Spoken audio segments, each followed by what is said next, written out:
mo ko ay lagi na nag-aabang. Mahirap na kasi kapag napabayaan. Maghapon na suyuan ko lang pa yan, hanggang sumapi ko na simula ng bangayan. Natin dalawa ang hirap mong intindihin. Kailan ka ba kasi nakinig sa akin? Kahit na anong sabihin ko ganun pa rin. Sige tama na sa'yo, mali na yun sa akin. Pero bakit ba ganito? Pwede bang ayusin to? Pangako ikaw lang gusto. Huwag kang mag-isip ng iba at kung ano-ano. Kaya huwag kang magtampo. Gusto kita seryoso. Titiisin ko lahat kahit ganito pa ugali mo.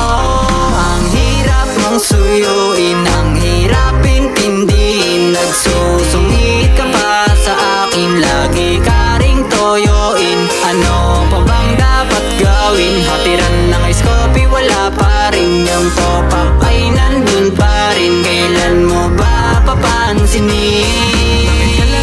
Ganyan, isa'y di na kita maintindihan. Ang utak mo'y tila ba parang praning lang, kasi paulit-ulit irat ang mapigilan. Pilit ipinapaliwanag ang lahat, pero bakit parang kulang at di pa sapat?